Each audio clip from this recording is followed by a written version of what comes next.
Mic pe तरुण, साईं की कहानी, शिरडी से संसार तक। दुनिया में सर जो कुछ भी हो रहा है वो सब कुछ परफेक्ट है। तो वो एक सफेद चमकती हुई लाइट आ रही और पहले दूर आ रही, फिर पास आते आते मेरे को ऐसे लगा बिल्कुल मेरे साथ खड़ी है। मुड़ के मैंने देखा, खूब मैंने कोशिश कर ली, आखिर में पता चला कार में तो पेट्रोल ही नहीं है। तो डीवीआर में वो रिकॉर्डिंग होती है, उसमें टाइम डेट आप सेट करके देख सकते हो। सर एक लाइट नहीं जल रही थी मंदिर की। और एक और मेरी छोटी सी आदत है कि मेरे अंदर अनवरत बाबा का नाम चलता रहता है। और जब मैं उठा तो मैंने देखा वो मंदिर में 2 सीढ़ियां हैं, उसके बाद फिर मंदिर का द्वार आता है। वहां को बुजुर्ग आदमी बैठा हुआ है और वो मेरी तरफ देख रहा है।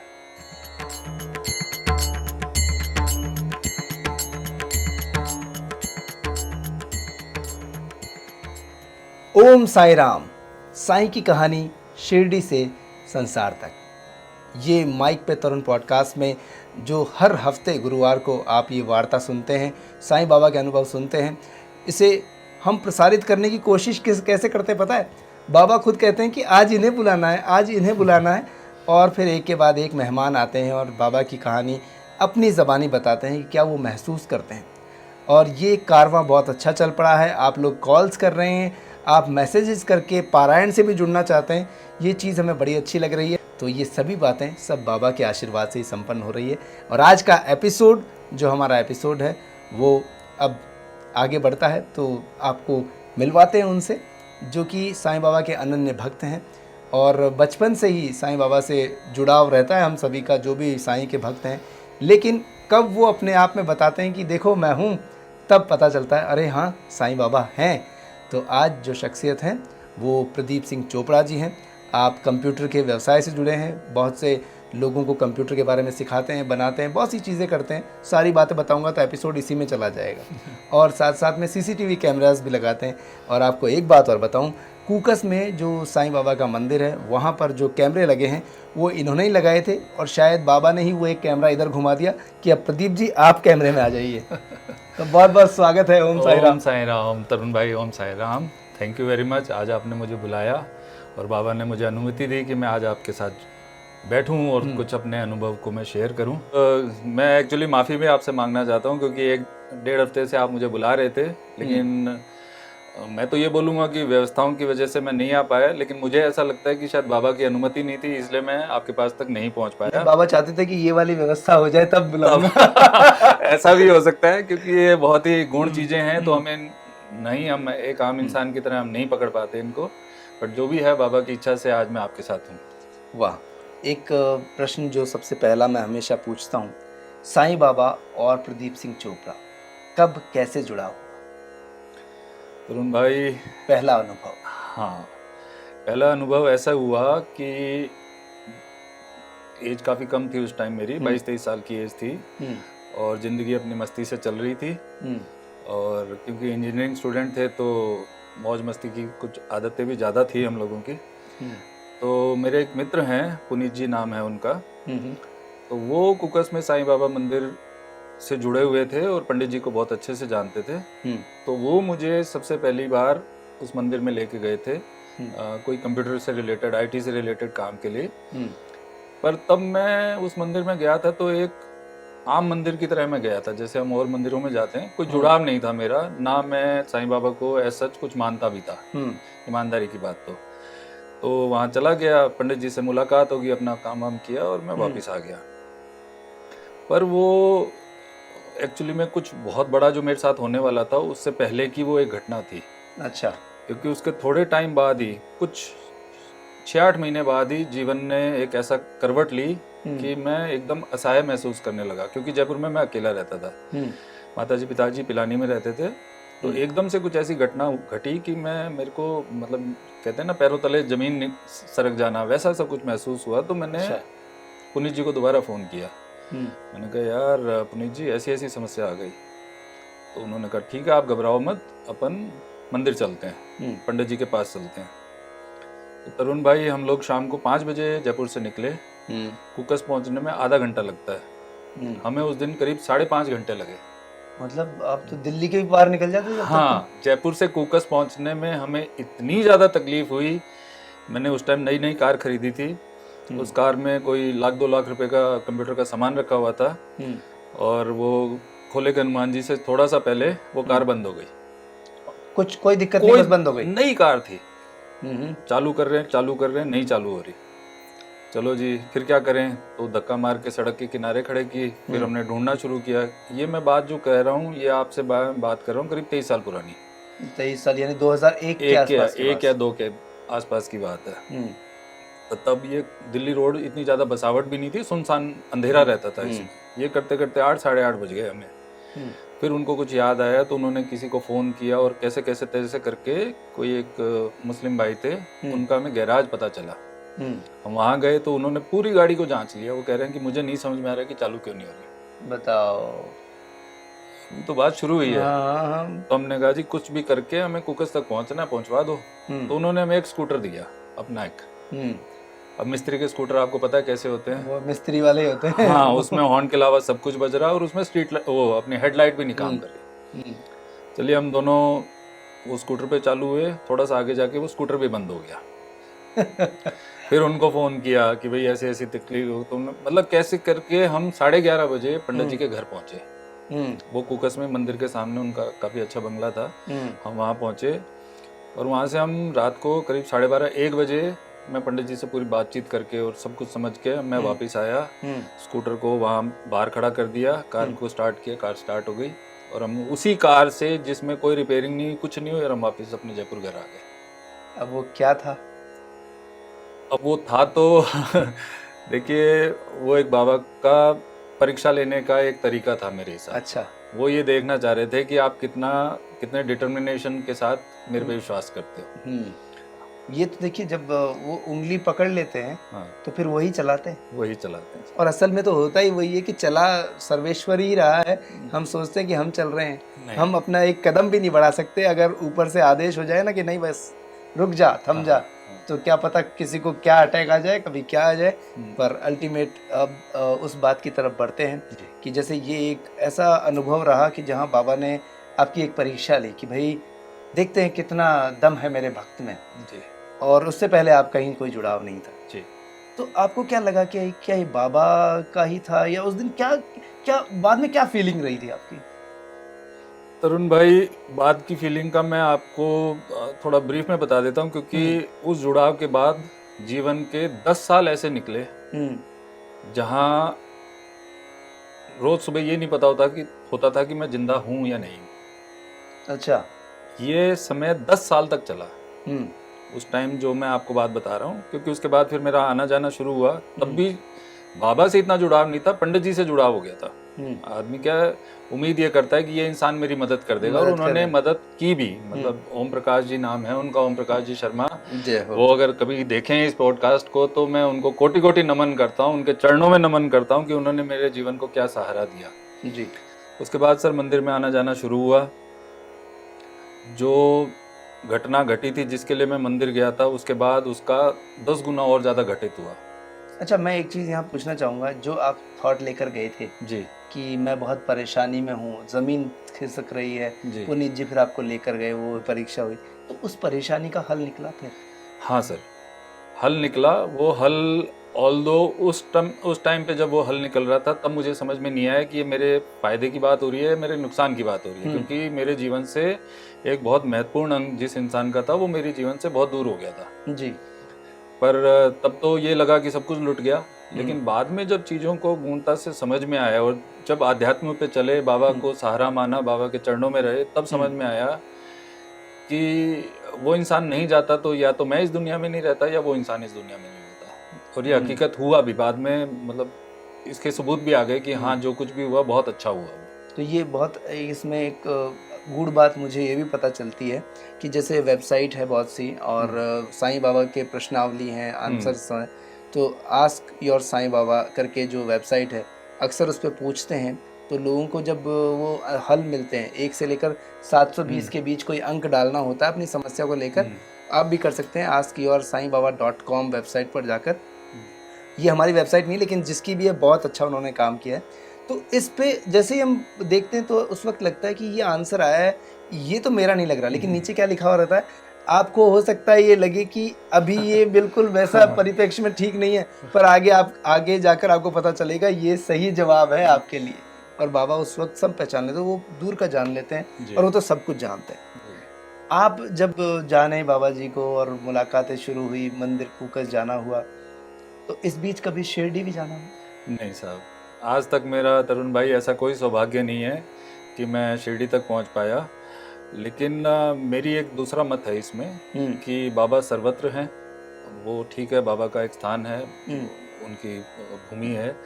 लेकिन मैं यहाँ से बैठ के भी, या जब मैं बहुत ज़्यादा परेशानी में व्यतीत होता हूँ तो मैं यहाँ से ही मानसिक दर्शन करता हूँ वहाँ के। क्या बात है, क्या बात। और ये जो कहना चाहिए कैपेसिटी या ये जो कैपेबिलिटी है, ये मैंने ओशो का ध्यान सीखा था 1-1.5 साल जयपुर में ही मैंने ओशो भी किया है। तो वहाँ ये हमें सिखाया गया था कि आप पूरे ब्रह्मांड आपके अंदर ही है और आप यहीं से ही कहीं पे भी कैसे भी ट्रैवल कर सकते हैं, जिसको आज साइंस टाइम ट्रैवल बोल रही है। ये एक हकीकत है और मैं जब चाहूँ मैं शिरडी के दर्शन करके आता हूँ। क्या बात है, मतलब एक तरीके से लाइव दर्शन का कैमरा आपने वहाँ लगा दिया तो आप कभी भी देख लेते हैं। ये बातें क्या है कि बोलने या समझाने की नहीं होती, क्योंकि जब तक आप खुद अनुभव नहीं करेंगे। आज आप शिरडी गए हैं, बार बार जाते हैं आप, तो आप वहाँ से जो भी लेके आते हैं वो आप शब्दों में बयान नहीं कर सकते। वैसे ही जो मैं मानसिक दर्शन करता हूँ उससे मेरे को क्या प्राप्ति होती है तरुण भाई, पूरे शरीर में करंट सा दौड़ जाता है, पूरे शरीर में झंझनाहट उठ जाती है, आंखों में से पानी ऐसे बहता है जैसे पता नहीं क्या शुद्धिकरण हो रहा है अंदर। वाह। क्योंकि जो आंसू निकलते हैं वो हमारी जो भावनाएं हैं उनको हल्का करने के लिए होते हैं। आंखों से जो आंसू निकलते हैं तो झरझर जो बहते हैं और नेचुरल जो बहते हैं। तो मैं मानसिक दर्शन तो करता हूँ, पर मैं आज तक सशरीर में अभी तक शिरडी नहीं पहुँच पाया हूँ। वो भी बाबा की जिस दिन आज्ञा होगी तो वहाँ पे भी जरूर जाएंगे, पूरी श्रद्धा से जाएंगे। वाह, क्या बात है जी। तो ये तो कनेक्शन जो आपका है बहुत कमाल का है। हम भी ये सोचते हैं कि ऐसी कोई विद्या हम भी पालें कि ऐसे आंख में बंद करें, दर्शन कर पाएं। लेकिन आजकल ऑनलाइन जो साइंस संस्थान ने दर्शन की फैसिलिटी दी है, इसके लिए उन्हें बहुत बहुत धन्यवाद है कि हम कहीं भी बैठकर बाबा के स्नान ध्यान सबके दर्शन कर पाते हैं। बहुत अच्छा लगता है। और आप भी अगर नहीं किए हो तो कभी करके देखें। एंड्रॉयड पर भी एक एप्लीकेशन है साईं बाबा वाली, उससे एप्पल पे तो हालांकि नहीं चल रही है, पता नहीं क्यों नहीं चलती है, तो उसे ठीक करना चाहिए। पर हाँ, लाइव दर्शन हो जाते हैं। अच्छा, आपके एक बार एक ऐसे दर्शन हुए थे जिसके महिमा मैं सुनकर तो मेरे रोंगटे खड़े हो जाते हैं। तो उस दर्शन के बारे में हमारे दर्शकों को बताइए, वो क्या दर्शन थे? अरुण भाई, जैसे मैंने आपको बताया कि वो जो परीक्षा का समय है वो मेरे जीवन में 10 साल चला, 10 के बाद भी चला, लेकिन वो 10 साल का बहुत पीक टाइम था। तो एक दिन रात को करीब 11:30 पौने 12 बजे मेरे अंदर एक ऐसा खिंचाव पैदा हुआ बाबा के लिए, बाबा के लिए भी हुआ, और उससे पहले जो परिस्थिति मेरे सामने आई उसको मैं सह नहीं पा रहा था। मुझे ये नहीं समझ में आया कि मैं अब रात को पौने 12 बजे मैं क्या करूं। तो आखिर में फिर वही हुआ, बाबा को याद किया और बिना सोचे मैं जिस हाल में था उस हाल में मैंने अपनी कार की चाबी चालू की। मैं वैशाली नगर जयपुर में रहता था और मैं रात को ही कुकस चले गए। गाड़ी अपने आप कुकस पहुंची, अपने आप ही पहुंची। उसका मैं अभी आपको सबूत बताता हूँ। वहां जाके मैंने क्या देखा सर, कि पूरा मंदिर चमचमा रहा है, दूध या रोशनी में नहाया हुआ है। क्या बात है। मंदिर का एक मेन गेट है जो बिल्कुल हाईवे पे है और मंदिर वहां से करीब 20-25 फीट पीछे है। गेट पूरा बंद है, पूरा मंदिर दूध या रोशनी में नहा रहा है।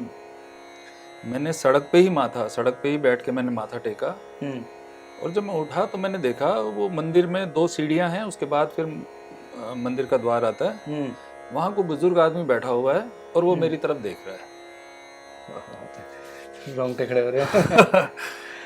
और मैंने वहीं से उनको भी नमस्कार किया, माथा टेक के। मेरे जो मन की भावना थी मैं बोल के मैं खड़ा हुआ और मैंने उनको भी नमस्कार किया और उन्होंने ऐसे किया। ये सब मैं देख रहा हूँ, मैं अंदर से पिघल रहा हूँ, मतलब बिल्कुल मैं अंदर से यूं पिघल गया हूँ। मैं बिल्कुल हल्का हो गया हूँ, आंखों में से आंसू गिर रहे हैं। और एक और मेरी छोटी सी आदत है कि मेरे अंदर अनवरत बाबा का नाम चलता रहता है। अभी मैं आपसे बात कर रहा हूँ तो ओम साई राम अंदर बज रहा है, जैसे अपने वो आजकल वो आते हैं कि आप ऑन करके छोड़ दो वो चलता रहेगा जाप, वैसा चलता रहता है। तो वो जाप करते करते साहब मैंने गाड़ी स्टार्ट की और मैं सीधा घर आ गया। ये मेरे ख्याल में 2 बज गए होंगे उस टाइम तक, और मैं आके सो गया। सुबह उठा, काम ऑफिस जाता था मैं गाड़ी स्टार्ट करूं तो गाड़ी स्टार्ट नहीं हुई। खूब मैंने कोशिश कर ली, आखिर में पता चला कार में तो पेट्रोल ही नहीं है। फिर मैं कैसे जाके आया, कैसे आया, मुझे कुछ नहीं पता। ये तो बिल्कुल अद्भुत अविस्मरणीय घटना। हाँ, अब इस हैरानी में और इस पशुपेश में 2 या तीसरे दिन मैंने पंडित जी को फोन किया। मैंने कहा साहब मुझे आपसे मिलना है। बोले प्रदीप जी आ जाओ। मैं वहाँ गया तो मैंने कहा साहब मैं ऐसे ऐसे परसों आया था और पूरा कोई दिन बार था क्या? बोले क्यों? मैंने कहा मंदिर चमचमा रहा था। अच्छा, मैं ये तो बोल रहा हूँ चमचमा रहा था, पर मुझे ये नहीं पता कि मतलब लाइटें लगी हुई थी वहां पे या किस चीज से चमचमा रहा था। मतलब दूधिया हो रखा था? दूधिया हो रखा था। तो बोले नहीं। मैंने कहा साहब मैं तो आपको एक एक दृश्य बता सकता हूँ, मेरे तो छप गया वो। उन्होंने फट से कैमरे खोले, कैमरे खोल के देखा तो बिल्कुल घुप अंधेरा था। ओह माय गॉड, ओम साई राम। ओम साई राम। अब वो बोले कि चोपड़ा जी ध्यान करो आप किस तारीख को आए थे। मैंने कहा जी इस तारीख को इतने बजे मैं यहाँ पहुंचा था। तो डीवीआर में वो रिकॉर्डिंग होती है, उसमें टाइम डेट आप सेट करके देख सकते हो। सर एक लाइट नहीं जल रही थी मंदिर की, not a single light, not a single light, बिल्कुल घुप अंधेरा था। वो एक कैमरा हमने मुख्य द्वार को देखते हुए लगा रखा है। मैंने कहा जी यहाँ इस सीढ़ी पे ऐसे करके बैठे हुए थे, वो भी दूधिया चमक रहे थे और उन्होंने मेरी तरफ ऐसे भी किया है। सर हमने कोई आधा घंटे तक वो रिकॉर्डिंग आगे पीछे सब तरफ से चेक कर ली, एक लाइट नहीं चल रही थी। जब उन्होंने कहा कि आपको बाबा के दर्शन हो गए, तरुण भाई मतलब मेरी हार्ट की बीट मैं आपको बता नहीं सकता कि किस गति पे दौड़ी। और मैं तो वहीं बाबा के सामने जाके मैंने कहा जी प्रभु धन्य हो और मुझसे बहुत बड़ी गलती होगी, मैं आपको पहचान नहीं पाया। तो पंडित जी ने कहा कि नहीं आप पहचान तो इंसान पाता ही नहीं है ऐसी शक्तियों को तो। और मैं तो वहीं बाबा के सामने जाके मैंने कहा जी प्रभु धन्य हो और मुझसे बहुत बड़ी गलती होगी, मैं आपको पहचान नहीं पाया। तो पंडित जी ने कहा कि नहीं आप पहचान तो इंसान पाता ही नहीं है, ऐसी शक्तियों को तो इंसान पार पा ही नहीं सकता। पर ये बाबा ही करते हैं कि जब वो दर्शन देते हैं ना तो वो ऐसे रूप में देते हैं या आपकी बुद्धि को इस तरह से कर लेते हैं कि आप उसका बहुत ज्यादा विवरण ना कर पाओ। अब जैसे हम तो सुन रहे हैं, मैं और मेरे हमारे दर्शक भी है माइक पे तरुण पॉडकास्ट पे, साईं की कहानी शिरडी से संसार तक। अभी देखिए शिरडी कहाँ है, कभी गए नहीं, पर बाबा इनके इतने करीब हैं कि इन्हें रात में भी याद किया और इनकी गाड़ी अपने आप पहुंच जाती है। सब कुछ अंधेरा है पर इन्हें उजाला दिख रहा है। मतलब साईं अंधेरे को उजाले में कन्वर्ट कर देते हैं, कितनी अच्छी बात है। और उसके बाद में जो एहसास इन्होंने लिया वो हम सुनकर शायद 1 या 2% ले पाए, हम चौंकेंगे, पर ये तो चौंक के जाने क्या हो चुके होंगे। जैसे बात होती है कि आपने भाई प्रभु के चमत्कार देखे हैं या जैसे बातचीत में करते हैं ना, मुझे शुरू में तो जरूर मैंने 1-2 बार मुझे ऐसा लगा कि ये कैसे संभव है। फिर बाबा ने एक सद्बुद्धि दी कि तू मेरे पास आके कुछ मांगता है और मैं अगर वो तेरे को देता हूँ तो तू इसमें चमत्कार समझ रहा है, ये तूने ही तो मांगा था मुझसे। क्या बात है, क्या बात है। हम हर आरती में हर पूजा में कहते हैं बाबा ये कर देना, बाबा दर्शन देना, बाबा मुझे आपकी बहुत याद आ रही है, जो भी हमारे भाव होते हैं, हम भौतिक चीजें मांगते हैं। अब वो बाबा दे देता है तो हम कहते हैं चमत्कार है। ये चमत्कार नहीं है, ये तो उनका आशीर्वाद है और ये आपकी श्रद्धा की ताकत है, ये सबूरी की ताकत है। श्रद्धा भी उन्हीं की दी हुई है जी, सब कुछ वही, सभी उन्हीं का दिया हुआ है। अरुण भाई इसके बाद मैं आपको एक छोटी सी बात और बता देता हूँ। प्लीज बताइए ना, हमें आपकी बातें सुन के बहुत हमारे दर्शक भी कह रहे होंगे कि आज तो बिल्कुल अलग और बातें जानने को मिल रही हैं। बाबा के इस सानिध्य में जाने के बाद धीरे धीरे मेरी सारी वो जो परिस्थितियां थी वो सारी सुलझ गई। क्या बात, वाह। एक एक चीज वापस से सुलझ गई, जीवन वापस पटरी पे आ गया।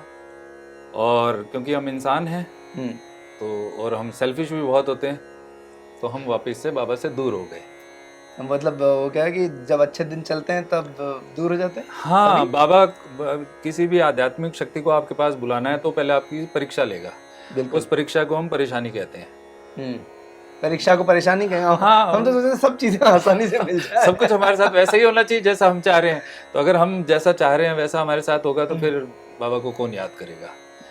तो फिर तो सबके साथ वही होगा जो सब चाह रहे होंगे। फिर ये जो पूरा जो ड्रामा चल रहा है, हाँ, ये सब खत्म हो जाएगा। तो मैं वापस अपने जीवन में आ गया सर, और वापस से मैं उन सब, आज मैं बोल सकता हूँ, मैं उन सब बुराइयों में वापस आ गया। यार दोस्त वापस से वैसे के वैसे हो गए, खाना पीना। मैं आज सार्वजनिक रूप से बोलने में भी मेरे को कोई शर्म नहीं है कि एक टाइम ऐसा भी था जब मैं अल्कोहलिक था। सुबह 5 बजे मैं दारू पीता था सर, और रात को सोते तक पीता था। इतनी ज्यादा? कोई रोकने वाला नहीं? कोई नहीं था सर। और खुद से भी कभी नहीं सोचा कि रोकना? हाँ, फिर वो बाबा ने सद्बुद्धि दी। वो कैसे दी, अब मैं वो थोड़ा सा, आप प्लीज वो सब दर्शक सुनना चाहें तो मैं बताता हूँ। बताइए सर। क्योंकि मैंने आपको ये बताया, यार दोस्त वापस आ गए। परेशानी का जितना भी समय था तरुण भाई 3 साल का, उसमें किसी दोस्त ने कभी फोन करके, दोस्त छोड़िए, माँ बाप के अलावा किसी ने भी ये नहीं पूछा कि भाई तू किस हाल में है। और जैसे ही सब कुछ ठीक हुआ फिर सब वापस आ गए। तो मेरे एक दोस्त हैं, मैं उनका नाम नहीं लेना चाहूँगा, वो वापस से मेरे जीवन में आ गए। अरे कुछ नहीं होता। और वो साईं बाबा के लिए अपशब्द बहुत बोलते थे। अच्छा। गालियाँ वालियाँ भी देते थे वो। भगवान सद्बुद्धि दे उनको। हाँ, सद्बुद्धि दी बाबा ने। तो एक दिन शाम को मैं अपने काम से वापस आया, करीब 7 साढ़े 7 बजे होंगे। वो और एक और हमारे दोस्त हैं, वो दोनों, ऑल्टो कार थी उनके पास, ब्लैक ऑल्टो कार थी, वो लेके मेरे घर आए कि चलो चोपड़ा जी आज घूम के आएंगे। मैंने 1-2 बार उनको मना किया, लेकिन फिर मैंने कहा चलो चलते हैं। तरुण भाई, हम जयपुर में ये धावास करके एक जगह है, वहाँ मैं रहता था किराए से जी। वहाँ से हम निकलते ही हम लोगों ने दारू पीनी शुरू की। पीते पीते हम ये अपना जो किला है पहाड़ी पे, आमेर का किले तक गए। वहाँ से गाड़ी घूमते रात को करीब 1:30 बजे, 1:45-2 बजे, जब मेरे को होश आया, मैं पीछे वाली सीट पे बैठा था, वो दोनों आगे वाली सीट पे बैठे थे, तो मैं साईं बाबा के मंदिर के सामने बैठा हुआ था, कुकस, और हम वहाँ दारू पी रहे हैं। गेट के सामने खड़े होकर हम दारू पी रहे हैं। हे भगवान। और जैसी मेरे ऐसे आंख गई मेरे, तो मैंने कहा अरे चलो यहाँ से। बोला क्या हुआ? अरे मैंने कहा हम तो साईं बाबा मंदिर के सामने बैठे हैं और दारू पी रहे हैं। तो उसने फिर वो गालियाँ वालियाँ दी, है कुछ नहीं होता, और ये तो ऐसा, ये तो वैसा। मैंने नाम आ रहा था, मैं नाम नहीं लूंगा उनका। मैंने उनको कहा कि आप प्लीज यहाँ से चलो। तो उन दोनों ने आपस में, क्योंकि वो बचपन के दोस्त थे, मैं थोड़ा नया दोस्त था उनका, उन्होंने आपस में सलाह की कि इसको मारते हैं, मेरे को मारते हैं। अच्छा। हाँ। तो दारू की बोतल जो थी खाली, वो मारने के लिए वो मेरे ऐसे मुड़ के मेरे को मारने को हुए। तो मैं वहां से गाड़ी से उतर गया और मैंने कहा तुम जाओ। तो मेरे सामने वो कुकस साईं बाबा मंदिर से थोड़ा सा आगे जाके एक कट था, वहां से मुड़ के वैसे जाती हुई दिखी। और मैं वहीं सड़क पे, क्योंकि गेट बंद था, मैं सड़क पे बैठ गए और मैं वही रोना, मतलब आंसू ऐसे निकले मेरे कि बाबा मेरे से बहुत बड़ी मूर्खता हो गई। आपने इतनी, मतलब आपकी कृपा से मैं संभला था, और मैं आज फिर देखो आपके सामने आया भी हूँ तो किस हाल में आया। हे भगवान। और तरुण भाई, मेरे अंदर से आवाजें आ रही कि बाबा मेरी यही सजा है कि अब मैं यहाँ से अपने घर पैदल जाऊंगा। तो वहाँ से वैशाली नगर मेरे ख्याल में 45 किलोमीटर पड़ता है। तो रात को 2 बजे मैं वहाँ से उनसे माफी मांग के पैदल चालू हुआ चलना। कितने बजे? रात को 2 बजे। 2 बजे पैदल चलना। गुप अंधेरा, सुनसान इलाका, बस वो कभी कभी कोई ट्रक आ रहा था। जंगल सा इलाका, जंगल और था उस टाइम तो जंगल ही था। और मैंने चमड़े के जूते पहने, फॉर्मल कपड़ों में था, तो चमड़े के जूते, और मैं लड़खड़ाता चलना शुरू हो गया। तो आपने अगर कभी ध्यान दिया हो तो अपना जो कुंडा मोड़ एक जगह आती है, उससे थोड़ा सा आगे पुरानी छतरियां बनी हुई हैं, जैसे राजस्थानी छतरियां होती हैं। मैं वहां तक पैदल आ गया तुरंत। इतनी दूर तक? वो मेरे ख्याल में 10 किलोमीटर होना चाहिए वहां से। और झरझर आंसू आ रहे हैं, और मैं ओम साईं राम का जाप कर रहा हूँ, और मन में ये हो रहा है कि यही मेरी सजा है कि मेरे से इतनी बड़ा गलती हो कैसे गई। तो तरुण भाई, पीछे से ट्रकों की लाइटें आ रही थी। एक टाइम के बाद एक बहुत ही तेज भी दूधिया लाइट, मतलब मैं उस लाइट का से कुछ संबंध है, ये बाबा का तेज है कोई। तो वो एक सफेद चमकती हुई लाइट आ रही, और पहले दूर आ रही, फिर पास आते आते मेरे को ऐसे लगा बिल्कुल मेरे साथ खड़ी है। मुड़ के मैंने देखा तो एक ट्रैक्टर था साहब, उसमें ट्रैक्टर की लाइट थी वो, और उस पे वही सफेद झक सफेद कपड़े, और मतलब मैं यूं देख रहा हूँ तो मेरे को सिर्फ एक वो मतलब एक इमेज सी दिख रही है, रियल नहीं दिख रहा। बोले आ जाओ बैठ जाओ। मैंने उनको हाथ नहीं दिया, मैंने उनसे रुकने का रिक्वेस्ट नहीं की, मैंने कहा नहीं जी आप जाओ। बोले नहीं आप आ जाओ बैठ जाओ। जैसे तैसे, क्योंकि नशे में था मैं गाड़ी पे बैठ गया। थोड़ी देर वो चला, ट्रैक्टर चला, तो मैंने देखा ये क्या हो रहा है। तब तक आंसू की वजह से थोड़ा सा नशा भी कम हो गया। तो तरुण भाई वो जो ट्रैक्टर पे जो भी थे, मैं उनको ड्राइवर नहीं बोल सकता क्योंकि मेरे लिए वो बाबा ही थे, खुद बाबा ही थे वो। उनका एक हाथ नहीं था और एक पैर नहीं था। ओहो, आप देख रहे हैं कि वो एक हाथ से चला रहे हैं, एक ये वाला हाथ है, ये पैर है, वो पैर को यहाँ ला रहे हैं कुछ वो क्लच या ब्रेक दबाने के लिए, और इसी से ला रहे हैं, और ये हाथ पे स्टीयरिंग पकड़ के इसी से गियर डाल रहे हैं। ओहो, उनका एक हाथ नहीं था और एक पैर नहीं था, और मैं उनकी तरफ देख नहीं पा रहा था। एक होता है अपन आमने सामने बैठे हैं, अभी बात कर रहे हैं, मैं आपको देख रहा हूँ, आप मुझे देख रहे हैं, मैं उनको नहीं देख पा रहा था। विजिबिलिटी भी कम होगी अंधेरे में। विजिबिलिटी की कोई प्रॉब्लम नहीं थी, मतलब कुछ मुझे नहीं पता कि वो क्या था कि मैं उनकी तरफ देख नहीं पा रहा था। उन्होंने अपने आप मुझे लाकर जयपुर के ट्रांसपोर्ट नगर पे उतारा। उस टाइम ये फ्लाईओवर नहीं था जो अभी ट्रांसपोर्ट नगर का, तो वहाँ लाइन से 40-50 ऑटो खड़े रहते थे। उन्होंने वहाँ आके उतार दिया कि यहाँ ऑटो मिल जाएगा। कुछ भी मतलब ये भी मुझे ऐसा अब याद आ रहा है कि वो शायद मेरी मतलब मेरे अंदर की आवाज़ थी, उन्होंने शायद मुझे कुछ नहीं बोला था। मैं वहाँ उतरा, 40 ऑटो लाइन से खड़े हुए हैं, सब में ड्राइवर सो रहे हैं। तो मेरे ख्याल में 3 बज रहे होंगे, पौने 3 बज रहे होंगे, सोने का ही वक्त है, कोई सवारी आती भी नहीं है। ऐसे ऐसे देख रहा हूँ, ऐसे मैंने देखा और एक ऑटो पे मेरी नजर पड़ी, उसको मैंने जाके जगाया। मैंने कहा भैया वैशाली नगर चलोगे? वो उठ के बैठा, चलो। कोई किराया तय नहीं हुआ, कोई कुछ बात तय नहीं हुई। मैं उसको बताता गया, वो मेरे घर के सामने खड़ा हुआ। मैंने कहा जी कितना हुआ? बोले 100 रुपये। इतनी रात को 100 रुपये? हाँ, इतने से पैसे? इतने से पैसे। अब मैंने ऐसे जेबों में हाथ डाला, ट्रांसपोर्ट नगर से वैशाली नगर 100 रुपये। और देखो मैंने ऐसे ऐसे जेबों में हाथ डाला, मेरा वॉलेट कहीं गिर गया था। वो उस वक्त आप चले करे, पता नहीं क्या क्या घटना हुई। अब साहब मैं ऐसे ऐसे कर रहा हूँ, ऐसे ऐसे कर रहा हूँ, मुझे मेरा वॉलेट नहीं मिल रहा। ऐसे ऐसे किया तो एक 100 का नोट इतनी बार मुड़ा हुआ कि जैसे कोई 100 का नोट अपन तय करके रखा और वो वॉशिंग मशीन में धुल जाता है, तो उसके बाद जैसा हो जाता है, वो एक 100 का नोट मेरी शर्ट की जेब से रखा हुआ हो, जैसे मान लो कोई। मैंने खोला, वो 100 का नोट था। अरे वाह। मैंने उनको दिया और मैं घर आके सो गया।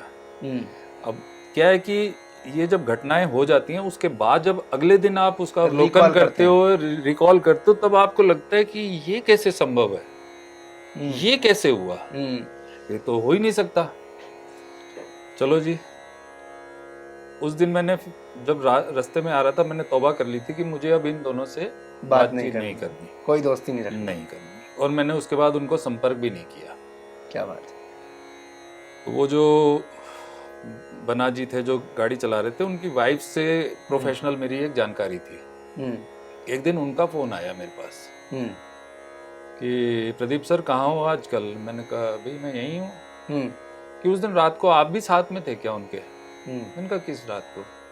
बोले उस दिन जिस दिन वो वहाँ किले पे गए थे, उसके बाद वो कोई मंदिर के सामने चले गए थे। मैंने कहा हाँ मैं साथ में था, पर आप मेरे से क्यों पूछ रहे हो कि उस दिन क्या हुआ था? मुझे सच्ची सच्ची बताओ। देखो आप मुझे इतने सालों से जानते हो, आप मुझे सच्ची सच्ची बताओ क्या हुआ था। तो मैंने उनको वहां तक की तो घटना बता दी जितने टाइम में उनके साथ था।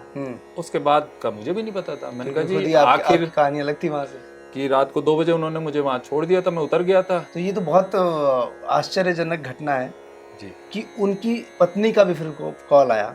लेकिन एक बात, क्योंकि आप साईं बाबा के अनन्य भक्त हैं जी, जो ये लोग अनर्गल प्रचार करते हैं, अजीब अजीब दुष्प्रचार कहूँगा, प्रचार तो अच्छी बात हो सकती है लेकिन अनर्गल और दुष्प्रचार है, क्या कहना चाहते हो इस पॉडकास्ट के माध्यम से? इन लोगों को कुछ कहना चाहोगे या नहीं कहना चाहोगे? देखिए तरुण भाई, जो मेरी समझ है उसके हिसाब से जो आज धर्म की जो परिभाषा इंसानों ने गढ़ ली है और धर्म के नाम पे जो कुछ भी हो रहा है वो बहुत ज़्यादा गलत है।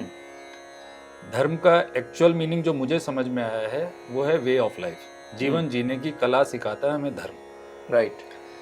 और जो आज धर्म के नाम पे जो कुछ भी हो रहा है, पाखंड हो रहा है, हिंसा हो रही है, सब कुछ हो रहा है, ये सब चीज़ें बहुत ही ज़्यादा गलत है। और बाबा को लेके जो दुष्प्रचार हो रहा है, वो तो उसका तो कोई आधार ही नहीं है। कोई मूर्तियां हटा देता है, कोई कुछ, कोई कहता है ये फला है, ये फला है, और बहुत गंदी गंदी बातें बोली जाती हैं। जैसा कि आपके वो मित्र भी शायद ऐसा ही कुछ हाँ, कहते थे। वो तो बहुत ही बुरा बोलते थे और उसका फल उनको मिला। मेरे पास तो देखो कोई बहुत ज़्यादा इसके बारे में वो शब्द नहीं है, लेकिन मैं एक ही बात बोलना चाहूँगा, जहाँ इंसान का पतन आज इतना हो गया है कि वो अपने माँ बाप को अपने साथ नहीं रख सकता, अपने बहन बेटियों का आदर सम्मान नहीं कर सकता, उनके साथ गलत काम हो जाते हैं, तो फिर बाबा तो मूर्त रूप में, बाबा की तो मूर्ति है वहाँ पे। जिस दिन बाबा को इंसान पहचान जाए, उनको उनकी अनुभूति कर ले, तो वो सब इन सब चीज़ों से बहुत ऊपर उठ जाएगा। उसको फिर इन सब चीज़ों में मतलब वो चीज़ें उनके पास पहुंच ही नहीं पाएंगी। देखिए मैं आपको बताऊं, मैं बाय बर्थ सिख हूँ जी, है ना, मैं पगड़ी भी पहनता था, आपने मुझे उस रूप में भी देखा हुआ है मैंने। तो जितना सम्मान मैं अपने दसों गुरुओं का करता हूँ, वैसा ही सम्मान मैं अपने बाबा का भी करता हूँ। मेरे लिए ये 11वें गुरु हैं। ज्ञान आपको कहीं से भी मिल सकता है, अनुभूति कहीं से भी मिल सकती है, जिससे मिले इररिस्पेक्टिव ऑफ कि वो किस धर्म के हैं। मेरे हिसाब से उनका आदर सम्मान होना चाहिए। अगर आप उनमें आस्था नहीं रखना चाहते, बहुत उसमें कोई वो नहीं है, आप मत रखिए। लेकिन अब शब्द बोलना, मूर्तियां तोड़ना, उनका अनादर करना, मंदिरों को जलाना, मस्जिदों को जलाना, ये सब मेरे हिसाब से तो बहुत ज़्यादा गलत है। ऐसा नहीं होना चाहिए। और गलत तो हमेशा गलत ही रहता है। गलत ही है, उसका कोई जस्टिफिकेशन भी नहीं है। आज कोई किसी बेवजह अगर हम किसी को गाली देते हैं तो उसका कोई जस्टिफिकेशन नहीं हो सकता, उसको आप सही नहीं ठहरा सकते कि मैंने इसको गाली इस वजह से दी। अच्छा, ये भी आप देखें कि दुष्प्रचार में सोशल मीडिया में भी कैसे होता है। जैसे कि हमारे माइक पे तरुण पॉडकास्ट के एपिसोड्स हम लोग सबको व्हाट्सएप के जरिए भेजते हैं जी। एक मेरे बहुत पुराने परिचित हैं, उन्होंने कहा कि आप तो चमत्कार की बात करते हो, ये क्या है? तो मैंने देखा क्या चीज़, उन्होंने व्हाट्सएप पे रिपीट मारा मुझे। हालांकि वो साईं बाबा का अनादर नहीं करते, पर उन्होंने कहा ये क्या है, इसकी सत्यता क्या है? तो उसमें किसी ने कोई गूगल पे कोई ऐसे ही किसी ट्विटर का कोई सर्चिंग लिंक था कि ये तो हज कमेटी को इतना दान देते हैं, देखो इतने पैसे देते हुए ये तो वहाँ जा रहे हैं पैसे। तो चाहे कुछ भी बोलें दुनियादारी, लेकिन जब तक अखबार में ना छपे, न्यूज़ में ना दिखाया जाए, तो प्लीज़ ऐसे जो सोशल मीडिया पे 90% फेक बिकता है ना, उस पर ध्यान नहीं दिया करें। क्योंकि बाबा का मंदिर जो ट्रस्ट है वो अपने आप में बहुत बड़ा है, वहाँ बहुत सारा चढ़ावा आता है, लेकिन उसका मतलब ये नहीं है कि एक तरफ जाता है एक तरफ नहीं जाता है, ये कहाँ जाता है, ये सब एक एक चीज़ लेखा जोखा होता है। तो प्लीज़ ऐसे दिमाग में कभी भी ना लाएं कि कोई गलत काम हो रहा है। इसमें तरुण भाई एक चीज़ और भी है कि अगर मान लीजिए वहाँ चढ़ावा आता भी है तो वो आप और मेरे जैसे इंसान ही चढ़ा रहे हैं जी। और आज का इंसान, आज का जो कलयुग का इंसान है, वो जब भूखे प्यासे को एक रोटी नहीं खिला सकता और वो अगर मंदिर में जाके दान दे रहा है या किसी मंदिर में दे रहा है, गुरुद्वारे में दे रहा है, मस्जिद में दे रहा है, वो अपनी श्रद्धा से दे रहा है। उसको वहां से कुछ मिला है, उसकी श्रद्धा जागी है, तब वो दे रहा है। तो इसमें मुझे और आपको क्या तकलीफ हो सकती है? और इंसान सबसे ज्यादा स्वार्थी कहा गया है। जब तक आप किसी से 10 रुपए नहीं कमा लोगे ना, आप 2 रुपए भी नहीं निकालोगे, नहीं दोगे आप उनको। हाँ, नहीं दोगे आप। कमीशन कैसे देते हो? जैसे किसी पे बोले भाई साहब मेरा काम करवा देना, अरे भाई साहब 1200 दे, 200 आप रख लो, 1000 मेरे को बात नहीं, लेकिन आप ले लो, करवा दो, मेरे को तो मेरे उससे मतलब है, मैं तो आपको 1200 दे दूंगा। ये भक्ति का ये स्वरूप भी यही है कि आप मेरा ये काम कर दो बाबा, मैं आपके लिए करूंगा। इसमें हमारी मूर्खता ये है कि हम ये कह रहे हैं बाबा हम आपके लिए कर देंगे, मांग उनसे रहे हैं। हाँ। और फिर हम अपना एहसान जता रहे हैं कि हम आपके लिए करेंगे। अगर हम बाबा के लिए कुछ कर सकते हैं तो हम पहले अपने लिए कुछ कर लें, फिर हम बाबा के पास जाते ही क्यों हैं? तो ये सब चीजें जो हैं ये अज्ञानता है सर, अज्ञानता। और अज्ञानता में पता है ऐसे लोग फंसते हैं प्रदीप जी, जो लोग जानते नहीं है, मतलब जो ना समझे, थोड़े गांव के होते हैं या कोई ज्यादा पढ़े लिखे नहीं है, उनको कैसे भी हाँक दिया जाता है, कह दिया जाता है कि ये गलत है, तो वो उसको गलत समझते हैं।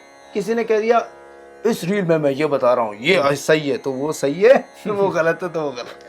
नहीं तरुण भाई, मेरे लिए तो सही वो है जो मैंने अनुभूति किया है, और मेरे लिए गलत वो है जिसने मेरे जीवन में कुछ नेगेटिविटी लेके आया है। करेक्ट। इसके अलावा मैं अपने आप को इतना सक्षम भी नहीं मानता, या हम में से कोई इतना सक्षम भी नहीं है कि हम प्रभु की कुछ भी किए हुए को गलत या सही बोल सकें। ये हमारी समझ से बहुत दूर की चीज़ें हैं। सूक्ष्म दुनिया जिसका कि मैंने उसकी भी अनुभूति की है जब मैं इसमें था, मेडिटेशन में था। सूक्ष्म दुनिया में सर जो कुछ भी हो रहा है वो सब कुछ परफेक्ट है। समझ गया आप? जी, समझ रहा सूक्ष्म दुनिया में जो कुछ भी हो रहा है वो परफेक्ट है। जब उसका साक्षात दुनिया में असर होता है, वहां जो कुछ भी घटित हुआ वो साक्षात दुनिया में भी घटित होगा। तो फिर हम अपनी समझ और अपनी बुद्धि और अपनी परिस्थितियों के हिसाब से उसको सही गलत की परिभाषा देते हैं। भगवान के घर पे या इस सांसारिक दुनिया से ऊपर जो कुछ भी हो रहा है वो बिल्कुल परफेक्ट है। वो नियम कायदों से हो रहा है, तो बिल्कुल वो कर्मों के फल से हो रहा है, वो सब कुछ एकदम परफेक्ट है। उसमें जरा सी भी त्रुटि नहीं हो सकती।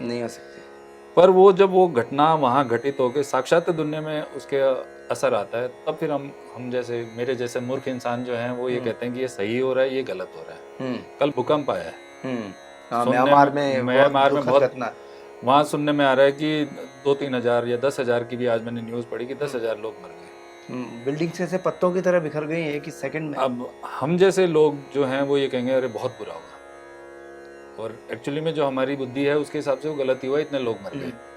लेकिन जिसकी गति ऐसे लिखी है वो वैसे ही जाएगा।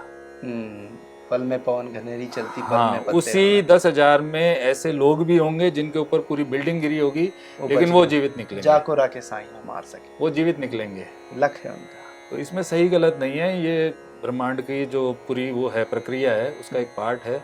अच्छा बुरा हम उसको डेफिनेशन में डालते हैं। अच्छा, अच्छे बुरे की डेफिनेशन में एक बात और कर लेते हैं apart from Sai Baba.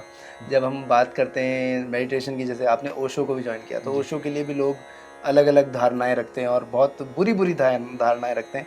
But Osho के जो बोले हुए वर्ड्स हैं आज भी बिल्कुल वैसे के वैसे सटीक है। सर ओशो, साईं बाबा, नानक देव जी और जितने भी हमारे ये सब हैं, ये जब तक ये सृष्टि चलेगी इनका एक एक बोला हुआ शब्द जो है वो सार्थक रहेगा सर। ओशो को मैं बाबा के साथ कंपेयर नहीं कर रहा, कोई भी प्लीज़ इसको गलत मत समझ लीजिएगा कि मैं ओशो को इनके साथ कंपेयर कर रहा हूँ जी।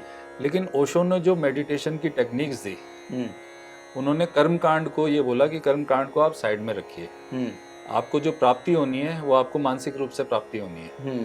तो आपका जो दिमाग है, आपका जो माइंड है वो इतना ज़्यादा पावरफुल है कि आप सब कुछ अपने, क्योंकि मेरा ब्रह्मांड क्या है या मेरे लिए मेरा जीवन क्या है, मेरा परिवार है, मेरे आसपास के लोग हैं, मेरे एक लिमिटेड सा सर्कल है, वो है। आज यहाँ से 100 किलोमीटर दूर क्या हो रहा है, वहाँ क्या घटना हो रही है, उससे मैं प्रभावित भी नहीं हो रहा और मेरा ध्यान भी उस पर नहीं जाएगा और कोई परेशानी भी नहीं है मुझे उससे। तो मेरा संसार तो यही है, आपका संसार आपका परिवार है। ठीक बात है। तो हम अपने संसार के लिए जो कुछ भी चाहते हैं वो हम अपनी मानसिक शक्ति से ही प्राप्त कर सकते हैं। ओशो का एक वर्ल्ड रिकॉर्ड है, Guinness book of world record है, हाईएस्ट रोल्स रॉयस ओनर का। 99 रोल्स रॉयस उनके पास 1960s में थी। बताओ। और वो उन्होंने इसी चीज को साबित करने के लिए किया था कि मैं एक कमरे में बैठ के मैं इन सारी चीजों को अट्रैक्ट कर सकता हूँ अपने पास। और उन्होंने किया। और उन्होंने वो सब चीजें की जो कि उस टाइम के लिए असंभव थी, एक इंसान के लिए असंभव थी वो चीजें। इतनी बड़ी फॉलोइंग, देश विदेश में नाम, वो एक ऐसे शख्स हैं जिनको 28 देशों ने प्रतिबंधित कर दिया था कि ये आदमी हमारे देश में नहीं आना चाहिए। उनके फॉलोअर्स रोते थे, उनके विनोद आज भी रोते हैं जी, आज भी रोते हैं। और अगर उनकी शक्तियों को, उनके ज्ञान को आपको अनुभूति करनी है तो आपको उनका मेडिटेशन ज्वाइन करना पड़ेगा। तरुण भाई, जब मैंने ओशो का ज्वाइन किया था, यहाँ अपने सिविल लाइंस में एक हैं, बहुत बड़े ज्वेलर रहे हैं, और उनके जीवन में भी कुछ ऐसी घटना हुई कि वो अध्यात्म की तरफ गए। वो ओशो के साथ रहते थे। अच्छा। वो एक ऐसे शख्स हैं, मुझे नहीं पता, अगर वो कहीं हो तो स्वस्थ रहें क्योंकि बहुत बुजुर्ग थे उस वक्त। तो उन्होंने अपनी जेम्स एंड ज्वेलरी का बिजनेस छोड़ के उनके साथ रहे। बोले मैंने इतना पैसा कमाया लेकिन मेरे अंदर शांति नहीं थी, सुख नहीं। और वो सुख मुझे ओशो के साथ रह के मिला, और वो सालों साल ओशो के साथ रहे। जो सुख पावे राम भजन में, ना है वो अमीरी में। तो उनका सानिध्य मुझे मिला, और उन्होंने बहुत ही अच्छे इंसान थे। वो होंगे ही शायद अभी भी, मैं काफ़ी टाइम से अब उनके संपर्क में नहीं हूँ। तो वहाँ ओशो का जब मैंने मेडिटेशन, 2 मेडिटेशन होते हैं सुबह और शाम का, मॉर्निंग के मेडिटेशन को डायनामिक मेडिटेशन बोलते हैं। तो उसमें मुझे पहले ही वार्न कर दिया गया था, मुझे पहले समझा दिया गया था कि आप जो मेडिटेशन आप कर रहे हो, इससे आपके दिमाग में जो जन्मों जन्म के कर्मों की गति कैद है, वो आपको हमारे जिनको हम इमोशंस बोलते हैं, वो एक्चुअली में हमारे पिछले कर्मों की गति है। अगर हमने बहुत अच्छे कर्म किए हैं तो हमारे इमोशंस बहुत पॉजिटिव होंगे, और अगर हमने बहुत ऐसे नेगेटिव काम किए हैं तो हमारे इमोशंस बहुत ज्यादा नेगेटिव होंगे, है ना। सुसाइड जो आदमी करता है वो नेगेटिव इमोशंस की वजह से करता है। करेक्ट। और जो प्रफुल्लित रहता है, खुश रहता है, हर हाल में बड़े मजे में रहता है, वो अपने कर्मों की गति की वजह से रहता है। तो मैंने कहा अच्छा जी, क्योंकि ये भी उसी 10 साल का जो पीरियड मैंने झेला है लाइफ में, या मेरे साथ घटित हुआ, उसी का एक फेज है। तो मैं जाना शुरू किया। तो ओशो का एक वो यूनिफॉर्म है, आपको गांव में रहना पड़ता है, हाँ, वो सब करना शुरू किया। तो साहब एक चमत्कार होने लगा।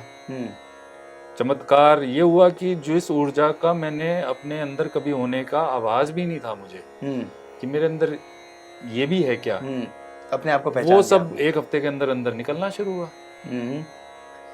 शुरू हुआ। तो मेडिटेशन करते करते साहब, मैं जैसे प्याज के छिलके खुलते हैं वैसे यहाँ पे कुछ खुलना शुरू हुई, और उसके बाद वही दूधिया रोशनी, चमक। और मैंने कहा ओहो, मुझे ये हूं मैं। मैंने उनके साथ शेयर किया, तो उन्होंने मुझे उस टाइम तो चुप करा दिया, क्योंकि काफी सारे लोग आते थे, उन्होंने चुप करा दिया। अकेले में मुझसे मिले कि प्रदीप भाई, तुमने वो अनुभूति ले ली जिसके लिए लोगों के जीवन निकल जाते हैं। इस रोशनी के दर्शन ही तो करने हैं, यही तो वो आत्मा है, यही तो आप हो। आज हम जितना भी आध्यात्म या जितना भी हम कर्म कांड कर रहे हैं, या जितना भी हम देख रहे हैं लोगों को करते हुए, उसका जो मूल कारण है वो है अपने आप को पहचानना। करेक्ट। ठीक है। अब आप क्या हो, मैं क्या हूँ, हम ये शरीर नहीं है, हम कुछ और हैं। वो आत्मा क्या है, वो अलग ही है, वो लाइट जो है। हम सब, हाँ, जो हम कहते हैं कि अजर अमर हम हैं, तो वो हमारी आत्मा अजर अमर है। बाकी शरीर चेंज होता रहेगा, हमारा रंग रूप चेंज होता रहेगा, हमारा जो योनि है वो चेंज होती रहेगी, लेकिन आत्मा वहीं रहेगी। तो वो इतने जन्मों के कर्मों की गति की बोझ से हम उस आत्मा को देख नहीं पाते। ये उसके पीछे रीजन है। ये रीजन है। तो ओशो के मेडिटेशन ने मुझे अपने आप से साक्षात्कार करवाए। इससे बड़ी चीज मुझे और क्या चाहिए। बहुत बढ़िया। मतलब ये भी एक फैक्ट देखो, यहाँ भी पता चल गया कि जो जितनी चीज़ बेहतर होती है उस चीज़ का उतना ही दुष्प्रचार किया जाता है, ताकि लोग पहुँच ना पाएँ। लेकिन आप हमेशा से, मैं यही कहता हूँ कि you can also be a part of mic pe Tarun podcast. आप भी इस जगह पहुँच सकते हैं। प्रदीप जी ने अपने अनुभव बताए, वैसे ही आप अपने अनुभव बता सकते हैं। तो हमारा जो यहाँ पर ईमेल आईडी नज़र आ रहा है, soundslabstudio@gmail.com, यहाँ पर आप जाइए, और इधर जो आपको एक नज़र आ रहा है यहाँ पर पूरा एक कि आपको क्या क्या भेजना है, वो ईमेल के ज़रिए भेजिए।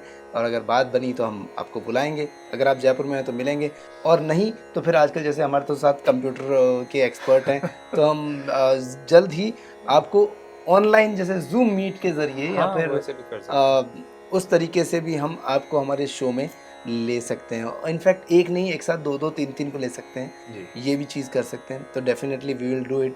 ये हमारे प्रदीप जी का ही आइडिया था कि आपके पास मैं तो पहुंच गया, लेकिन और लोग पहुंच नहीं पाएंगे तो उनका कैसे करेंगे। तो ये बहुत अच्छी बात है। क्या कहना चाहेंगे, एक मैसेज सभी को प्रदीप जी, या कुछ और बात जो कहना चाहते हैं?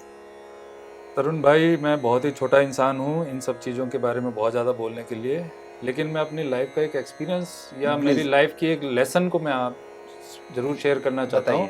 और मैं चाहता हूँ कि जो भी सुन रहे हैं, जो भी किसी भी परिस्थिति में है अपने जीवन में, देखिए हम सबके साथ परिस्थितियाँ हैं, अगर उस परिस्थिति का आपको हल नहीं मिल रहा है, आप उससे बाहर नहीं आ पा रहे, तो सबसे पहले तो बाबा की शरण आप लीजिए, ज़रूर से लीजिए, और इस भाव से लीजिए कि आज जो भी मेरी परिस्थिति है, मैं ये आपको समर्पित करता हूँ, मैं खुद भी आपके लिए समर्पित हो जाता हूँ।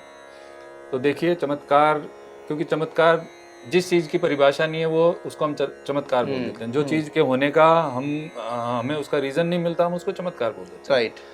लेकिन चमत्कार कुछ भी नहीं है। चमत्कार सबसे बड़ा ये है कि आज हमें बाबा का नाम है, हमारे पास बाबा की शरण है, ये सबसे बड़ा चमत्कार है। दूसरा जो तरुण भाई मैं एक बात बोलना चाहता हूँ कि आप मन ही मन उन सब लोगों से माफ़ी मांग लीजिए जिनके, क्योंकि लॉ ऑफ कर्मा हर जगह काम करता है। जाने अनजाने में जाने अनजाने में हमसे बहुत कुछ होता है, हर पल होता है। उन सब से आप माफ़ी मांग लीजिए और उन सबको धन्यवाद दे दीजिए जिनको आप शायद मुंह पे थैंक यू बोलने में आपको झिझक हो या आप जानते भी नहीं। तो आज मैं आपको थैंक यू बोल रहा हूँ कि आपके माध्यम से आज पता नहीं कितने लोगों तक ये मेरा मैसेज जाएगा, और हो सकता है इनमें से अगर किसी एक इंसान की भी ज़िंदगी इसमें कुछ भी जरा सा भी परिवर्तन अपन ला सकें तो एक बहुत बड़ी समाज की सेवा होगी। तो मानसिक रूप से लोगों से माफ़ी मांगिए, मानसिक रूप से उनको धन्यवाद बोलिए, ताकि हमारा जो कार्मिक चार्ट है, कर्मों का जो चार्ट है, इसमें एक थोड़ा सा बैलेंस आ जाए। वो अगर बैलेंस हो गया तो हमारा जीवन सार्थक हो गया, नहीं तो कर्मों का बोझ तो फिर हमें कई जन्मों तक लेके साथ में चलना ही है। क्या बात है, बहुत ही गजब का ये एपिसोड है। और बैलेंस लाइफ कैसे की जाए ये भी हमने प्रदीप जी से सीखा, और प्रदीप जी ने बहुत अच्छा मैसेज दिया। आप यहाँ पर पधारे प्रदीप जी, बहुत बहुत धन्यवाद। ओम साई राम। जो भी हमारे साथ गेस्ट होते हैं उन्हें हम अवश्य हमारे श्री साईनाथ महाराज का एक 3D चित्र जो है वो भेंट करते हैं।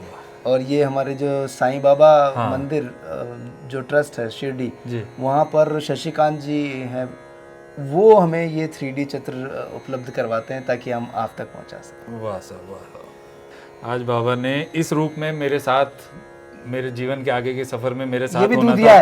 हाँ, ये भी दूध दिया है। देखिए आप इसमें से जो रोशनी, इसमें जो रोशनी आ रही है अलग अलग एंगल पे, वो बिल्कुल वैसी ही रोशनी है जिसका मैंने जिक्र किया था। और शायद इसी मुद्रा में आपको मंदिर के बाहर बैठे दिखे होंगे, पता नहीं ये किस मुद्रा में, ये क्योंकि 9-10 तस्वीरें थी, उनमें से ये सिलेक्टेड आपके पास आई है। आई डोंट नो इसके पीछे। जय हो प्रभु, जय हो।